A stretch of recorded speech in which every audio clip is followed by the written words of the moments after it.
প্রিয় দর্শক, যুগান্তর লাইভে সবাইকে স্বাগত জানাচ্ছি। আমি ফখরুল ইসলাম। এই মুহূর্তে রয়েছি রাজধানীর শাহবাগে। ইনকিলাব মঞ্চ আজ আয়োজন করেছে যে জুলাই গণ অভ্যুত্থানে যে সকল যোদ্ধা রয়েছেন, যে সকল আহত আন্দোলনকারী ছিলেন, তাদেরকে নিয়ে তারা এই মুহূর্তে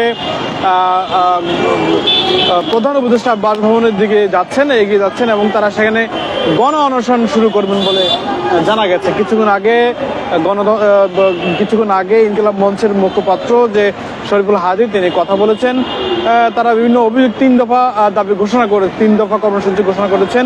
ছাত্রলীগকে তারা নিষিদ্ধের দাবি জানিয়েছেন, আহত মুক্তিযোদ্ধাদের চিকিৎসা নিশ্চিতের দাবি জানিয়েছেন।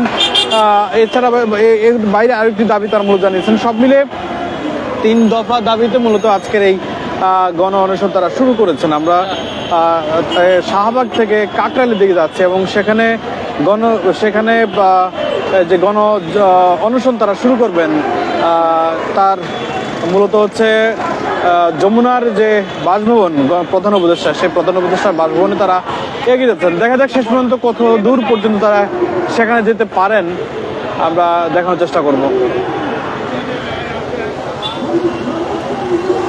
তারা বিভিন্ন প্ল্যাকার্ড দিয়েছেন যে হাসিনার মূলত ইনকিলাব মঞ্চ 3 দফা দাবি ঘোষণা করেছে। সেই 3 দফা দাবির মধ্যে প্রথম দাবি যে গণহত্যাকারী দল হিসেবে আওয়ামী লীগের নিবন্ধন বাতিল করতে হবে এবং তাদেরকে গণহত্যাকারী দল হিসেবে বিচার কার্যক্রম করতে হবে।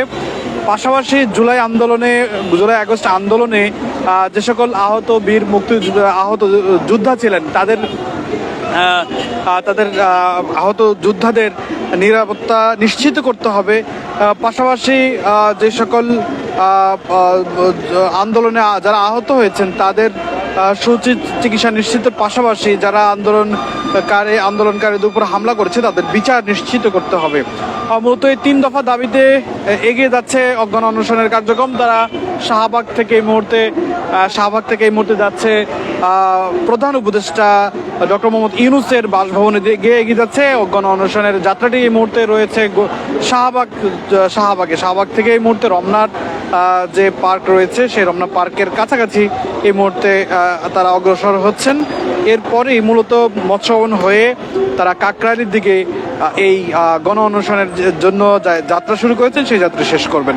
সেখানে তারা গণ অনশন করার কথা রয়েছে। আইন শৃঙ্খলা রক্ষাকারী বাহিনীর উপস্থিতিও কিন্তু সেখানে আমরা ব্যাপক লক্ষ্য করেছি। তবে এখন পর্যন্ত আইন শৃঙ্খলার কোনো অবনতি ঘটেনি এবং আইন শৃঙ্খলা রক্ষাকারী বাহিনীও তৎপর রয়েছেন কোনো ধরনের বিশৃঙ্খলা পরিবেশ যেন তৈরি না হয়।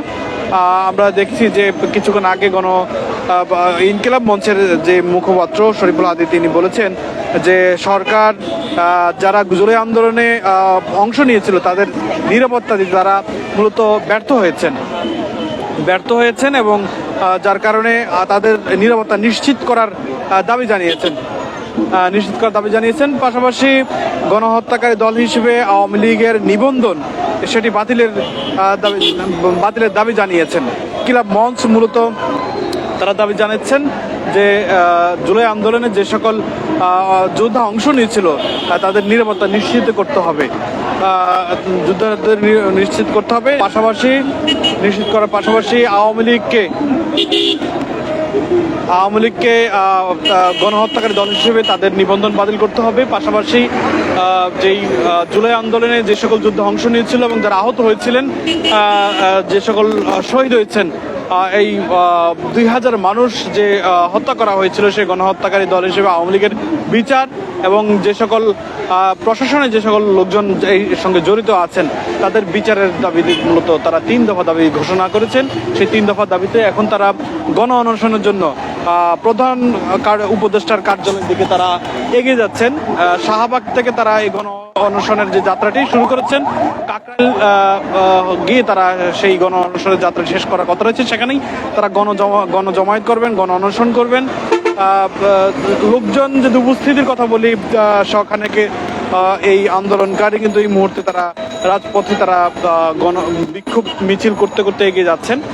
সবশেষ যে দাবিটি সেটি হলো গণঅভ্যুত্থানে যে সকল আন্দোলনকারী অংশ নিয়েছিল তাদের নিরাপত্তা নিশ্চিত করার দাবি জানিয়ে আপনারা জানেন যে গত কয়েকদিন আগে যে 3 জন বিভিন্ন স্থানে ঘটনায় 3 জন শিক্ষার্থী গুপ্ত হত্যার শিকার হয়েছেন। প্রাইভেট বিশ্ববিদ্যালয়ের একজন শিক্ষার্থী গুপ্ত হত্যার শিকার হয়েছেন। সেই গুপ্ত হত্যার প্রতিবাদেই তারা বলছেন যে এই দাবিটি তারা জানিয়েছেন।